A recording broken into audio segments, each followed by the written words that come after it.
beginning to be like YouTube prank channels, oversaturated as hell and might give you a headache if you listen to too much of them, but there's always been one brand that has done the hot hatch reliably and incredibly well, and honestly even started it all depending on who you ask. My name is Mark Roden, and this is a deep dive on the Mark IV Volkswagen GTI. In order to even begin talking about the Mark IV GTI, we must first know where it comes from. After all, they call it the Mark IV because it's not the first generation of the GTI. Oh, sorry, Bob. That would make no sense at all, Bob. Idiot. As a matter of fact, the Volkswagen GTI started all the way back in 1974, which is actually the year I was born. I just aged incredibly well, and it was a hit straight away. Pretty much all they did was take the original design from the Volkswagen Golf of the time and change absolutely everything on it in order to make it much more sporty. Then they slapped some red trim on the car so that people know it's now quick, and then voila, brand new entire subgenre of sports cars made pretty much overnight. And they kept with that formula for years. As a matter of fact, the 8th generation, or Mark 8 GTI, was just launched not too long ago, and ever since the beginning of these cars' timeline, they have been an absolute hit for people that are looking to get into something more fun than the Toyota Prius, but not as unreliable as a BMW M3, and for good reason. They give drivers a nice combination of practicality, since it is a hatchback with tons of room, and fun, since it does have a turbo engine in every model, which paired with a lightweight-ish body and very well-made suspension, means this car is gonna be whipping. I freestyled that last sentence there. I don't know what this car is gonna be whipping actually means. I apologize for that. But now let's get into the bread and butter of this video, the Mark IV GTI. Now don't get me wrong, every single generation of the wonderful Volkswagen GTI is absolutely worth making a video on any day of the week. But today, I had a Wendy's 4 for 4, so I'm feeling grateful for the number 4. Also, I usually make videos on cheap tuner cars, and since this car is such an absolute steal for a tuner car nowadays, I have talked about it quite a bit in the past, which helped me get a newfound respect for the car over the years, which I honestly can't say about all the cars that I've talked about on this channel. Now, the Mark IV GTI was released just 6 short years after the launch of the 3rd generation in 1997, and it had some big shoes to fill. The Volkswagen GTI was beginning to gain some media attention at this point in its lifespan, and Volkswagen knew it just couldn't let up, especially since the 90s, as we all know, had some absolutely heavy hitters for the tuner world. So this bad boy had to come out swinging because there was nothing stopping a potential customer from deciding to go with a Civic Si or Celica GT for their tuner car craze in the 90s instead of the Volkswagen GTI. Just like how there's nothing stopping the 80% of you who are watching this video right now but aren't subscribed from subscribing.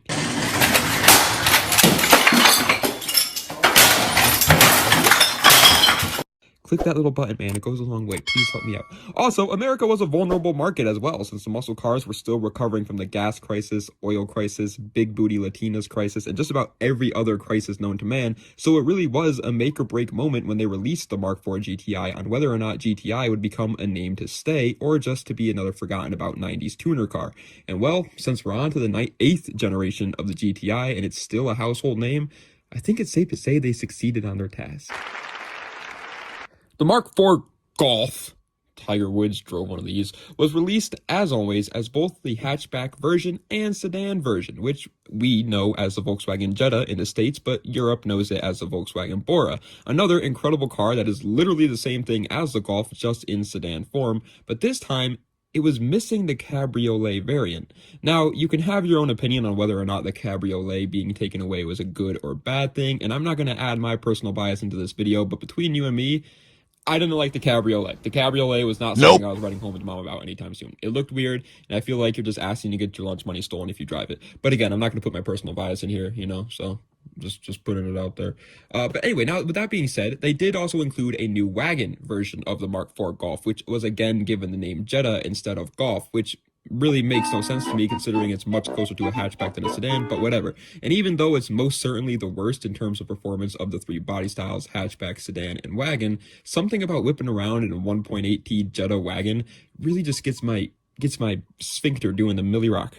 Now, usually this is the part where I start to get into what the car did in terms of engines and horsepower compared to the competition, but not only did this car pretty much have no competition anyways, since they blew every other hot hatch out of the water at the time, but the one main competitor competitor that they did have, the Honda Civic, only gave their SI trim to the coupe version of the car, and the Type R hatchback wasn't available to many countries, including the United States, so it was pretty much smooth sailing. I mean, when you look up the main competition for the GTI in the early 2000s and late 90s, the only real competitors were cars that Volkswagen themselves had also owned, like the Audi A3, Skoda, and Seat cars, or Seat. I don't know how to pronounce that. Don't make fun of me, please. Which are literally all just part of the VAG, nice, group. So even if somehow those cars surpassed the Volkswagen Golf or Jetta, Volkswagen or Jetta wagon, whatever, in terms of sales, Volkswagen still made tons of money. These dudes are like the cartel of the car world. It's insane. Also, the Mark IV Golf came with a ridiculous amount of engines that all change completely depending on what trim you get, where you live, what year you get, how long your hair is, if you wear pants or shorts during the winter time, if you like boxers or briefs. It just depends, you know, and so many other factors that it would be absolutely ridiculous to include every single engine option here. We would have to start like a podcast in order to discuss all the engine options that the Mark IV Golf came with, and I'm not going to do that. Oh, hell no, man. The one you do care about, though, the GTI, came with a 1.8-liter turbocharged inline-4 in the United States, and even though the engine only made 177 horsepower at its peak power output in 2001 to 2006, it is still commonly praised as being an incredible motor, and the reason why is because this thing is a monster.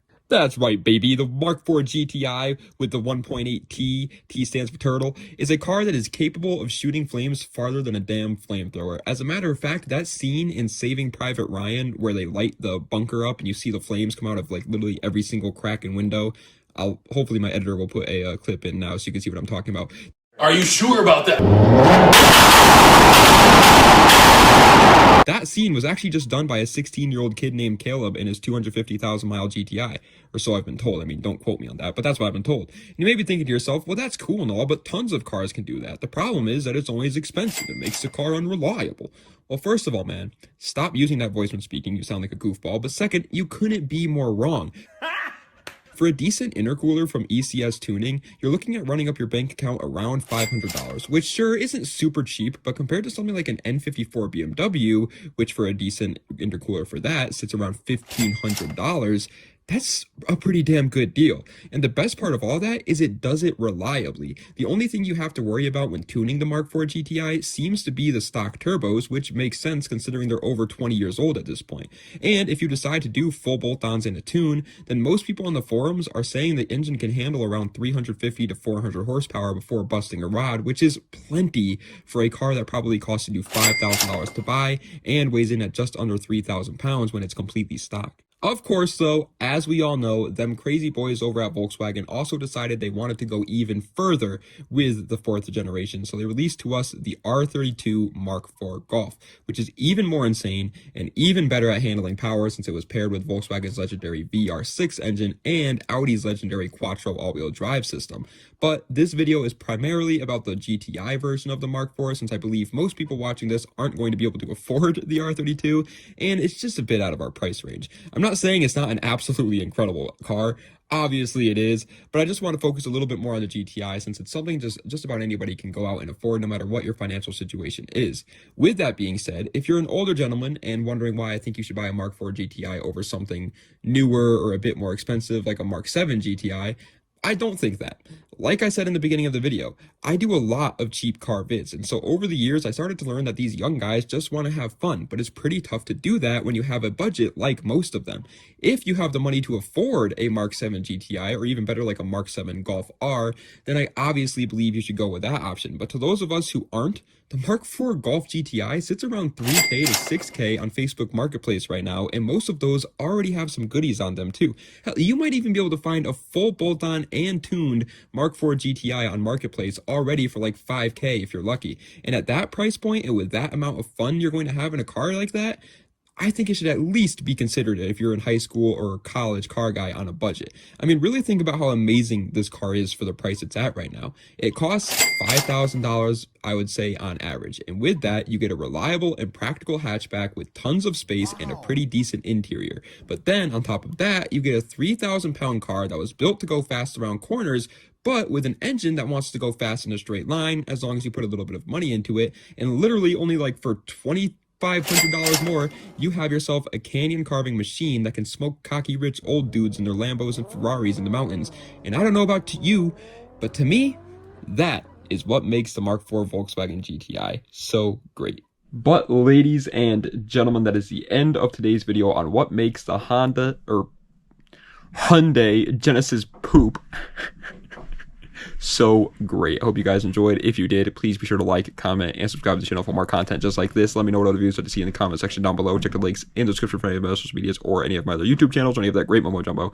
And as you guys know, this was a re-upload. Don't worry, we only have like 5 more, I want to say. We're re-uploading the K Cars video, the Honda Prelude video, the Saab video, the SC300/400, the Soarer video, and then I think that's it. I have a couple written down here. Hold on, let me check real quick. Yeah, so Prelude, the K Cars, SC300, oh, the LS400, and the Nissan Z and the Saab as well. So we have a couple more re-uploads to still do, but we should be done with the re-uploads pretty soon here in a couple of weeks.